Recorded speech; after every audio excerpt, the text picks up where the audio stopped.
of communicating the wonders of science to the wider public and tomorrow's scientists. I think of Quantum to Cosmos, Ideas for the Future, which was the largest science festival ever held in Canada when you hosted it here in 2009. Called the Woodstock of Science Festivals, its success was best summed up by a 10-year-old participant named Aaron. He said, I'm thinking I'm going to want to learn some physics when I get older. Thanks in part to your outreach efforts and Perimeter's other activities, along with like-minded Canadians in every part of the country and at other institutions, our country leads the world in the growth rate of PhD degrees in the sciences. Canada comes second only to Sweden in the growth rate of doctorates in engineering. Along with the number of graduates, the influence they wield in global academic circles also continues to grow. In 2008, for example, Canada, with 1/2% of the global population, accounted for more than 3% of scientific publications in the world. Because I've been fairly frank in expressing my views about private sector R&D investment in Canada, it is fair for some to say, okay, Jim, fair criticism, but what has the federal government been doing to help? Well, since we were first elected in January 2006, we set out a key priority to foster and promote innovation in Canada. We've backed that commitment since with a track record stronger than any government that came before us. From 2006, when we announced our goal to create the best educated, most skilled, and most flexible workforce in the world, our government has invested unprecedented resources in science and technology.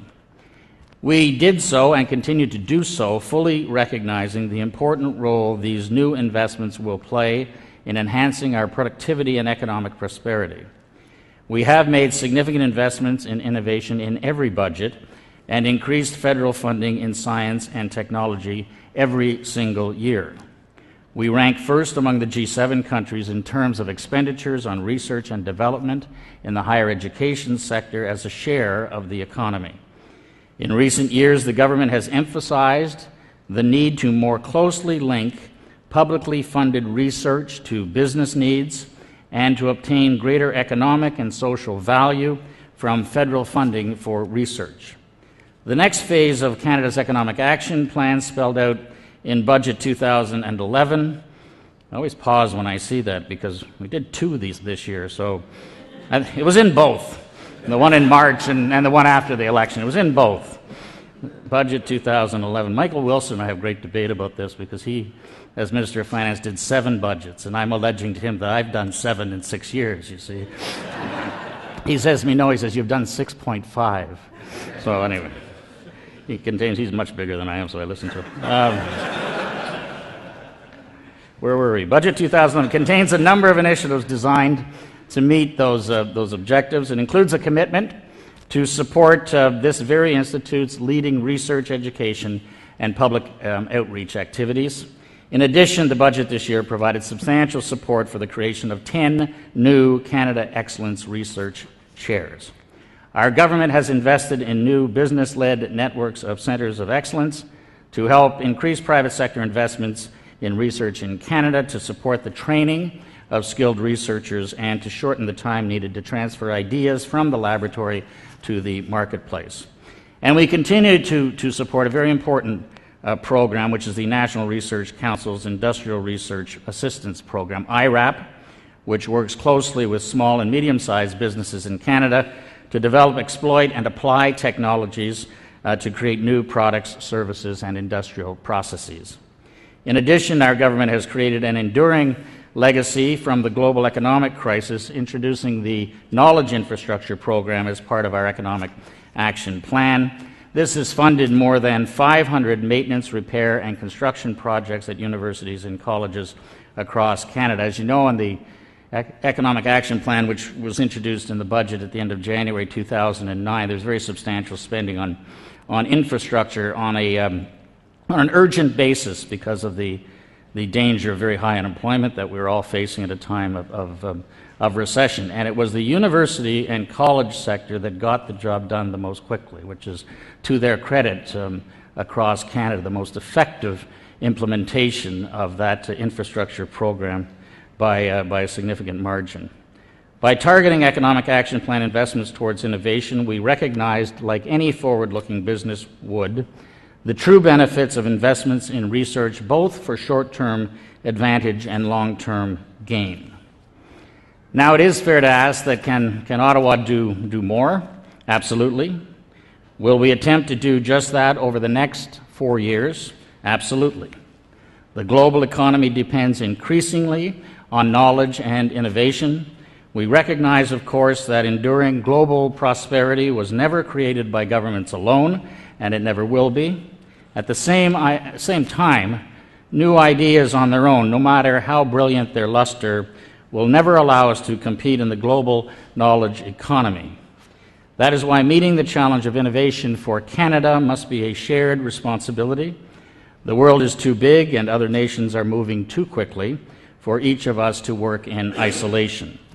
British statesman Anthony Eden saw this coming decades ago. He said, "Every succeeding scientific discovery makes greater nonsense of old-time conceptions of sovereignty." Our future success depends on the ability and willingness of the private sector to innovate and commercialize ideas. Accelerating the transfer of knowledge from research institutions in universities and government to the marketplace will help to build a culture of innovation in business. Addressing these challenges must be a key priority for all of us, and not just for the long-term health of our industries. It's important for our nation's productivity, which helps determine the standard of living for Canadians and their families. When businesses don't seize the opportunity to become more competitive, more innovative, the expectations of what a country's economy might achieve become a little bit lower. This becomes even more critical in a country like ours that is undergoing a demographic shift that will result in fewer workers, and in terms of health care and benefits for the elderly, more obligations for the workers who remain. If we fail to meet that challenge, Canadians will not be the innovators we need to be in a digital economy. At great expense, both economically and socially, we will be reactive rather than proactive. And our businesses will continue to lag in productivity compared to their competitors in other countries. Now, I've gone on almost as long as it seems. Let me conclude my remarks with a challenge for all of us in both the public and private sectors. Canada has high-quality institutions that perform world-leading research. The commercialization of this research into world-class products and services will help open new markets and create high-quality jobs for Canadians. Working together, we can build on previous investments to further strengthen Canada's research advantage, contributing to a stronger, more innovative economy and important social benefits for Canadians. It is going to take a lot of work, goodwill, and cooperation between the public and private sectors to succeed.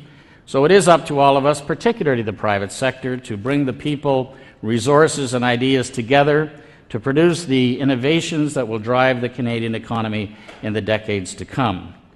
As I've described, our government has never hesitated in supporting a culture of innovation and striving to make our nation a world leader.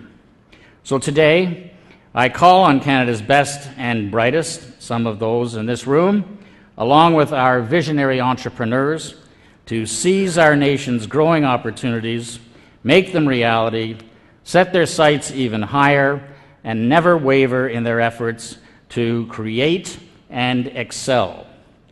Bobby Kennedy again put it best. He said, "History is a relentless master. It has no present, only the past rushing into the future. To try to hold fast is to be swept aside. Working together, we can and we will make Canada the innovation nation it is fully capable of becoming.